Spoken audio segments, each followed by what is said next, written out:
Bon, alors aujourd'hui, on va donc voir la suite de la première vidéo sur le maniement des épaules, sur la façon de bouger les épaules du cheval, montées maintenant, par quasiment les mêmes exercices. Bon, alors, allez, je vais mettre pas.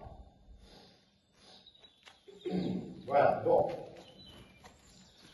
Alors, c'est un exercice où on cherche essentiellement à bouger les épaules. Plus tard, ça se transformera en contre-épaule en blanc. Je m'explique. C'est-à-dire que là, tu vas essayer d'amener vers ton épaule gauche, simplement que par les mains et l'assiette.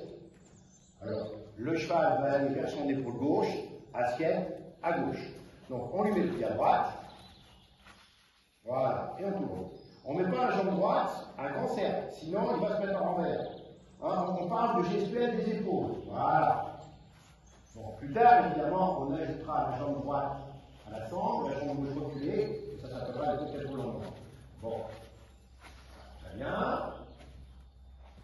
Bon, maintenant, on change de pli, on change d'assiette, et de l'autre côté. Voilà. Alors, je ne l'ai pas dit dans la première vidéo, comme on va reporter du poids vers l'arrière-main, le cheval va avoir tendance à ralentir son rythme. Cet exercice-là, d'ailleurs, répété souvent, peut conduire, et même souvent il dit conduit, au pas d'école. Le cheval ralentit son rythme, apprend à élever ses épaules, ça conduit au pas d'école. On change de pied, on change de main, et ça doit se faire comme dans du beurre.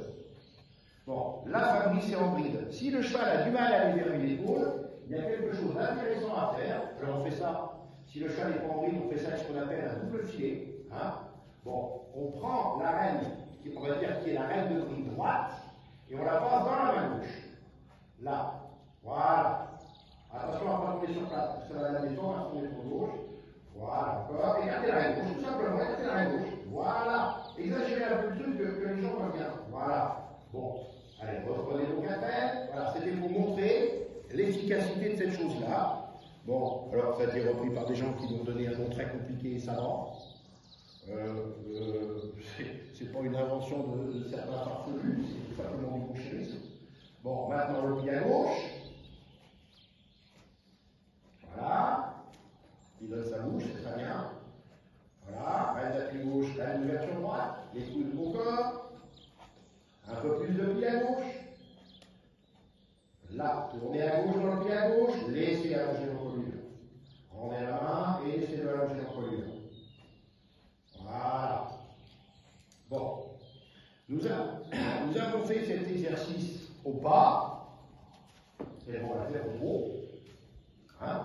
Alors évidemment, je répète, on n'utilise pas les jambes, mais on peut très bien les utiliser si la coupe tient de l'autre côté, et même viendra à un moment donné, avec une petite seconde, il faudra l'utiliser. Parce que là, ce qui nous intéresse, c'est que nos épaules naviguent.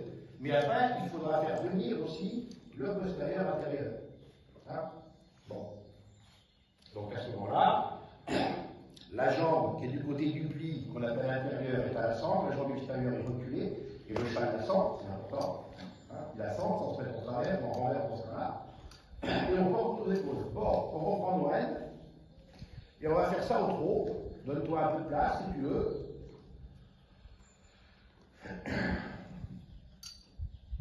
Ça bouge, très bien. J'en profite pour expliquer deux, trois petites choses.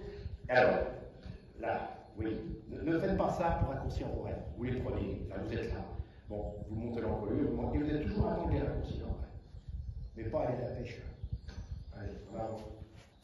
En avant, au trot. Alors,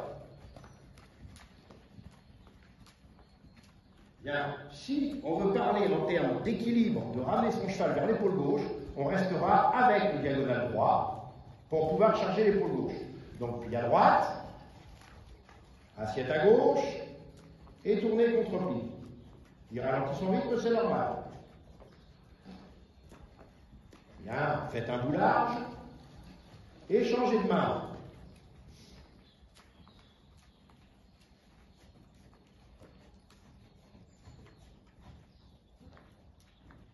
Puis, vous placerez votre pied à gauche, vous mettrez l'assiette à droite, vous êtes avec le diagonal gauche, c'est bien. En termes de le pied à gauche, voilà.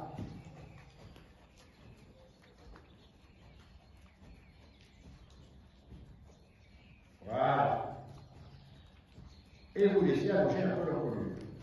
Bon. On l'a fait au pas, on l'a fait au trot. Cet exercice-là est très efficace quand les chevaux ont le niveau de le faire au galop. Hein? Bon. Les tournées contre-pied au galop, allège les épaules du cheval, donne de l'équilibre au cheval, ralentit le galop. Bon, c'est vraiment quelque chose d'efficace. Donc, on va la repasser au pas, une petite caresse et on va la mettre au galop. Alors, un cerf pas trop petit, hein, parce que lui, il est capable de faire une volte de 5 mètres. Hein. Mais, alors, si vous serrez très fort cette volte à contre-pli, il est évident que dans le pli, ça porte à long, ça s'appelle la pirouette. Bon. Dans cet exercice qu'on va faire au galop, on sera au galop à droite. On va la jambe droite à l'ensemble, la jambe gauche reculée. Quand le cheval galope à droite, on voit que le latéral droit est en avance par rapport au gauche. C'est-à-dire, en fait, le cheval galope devant et derrière, un peu comme ça. L'idée avec le pied à gauche, ça va être aussi de ramener son cheval à gauche vers le droit.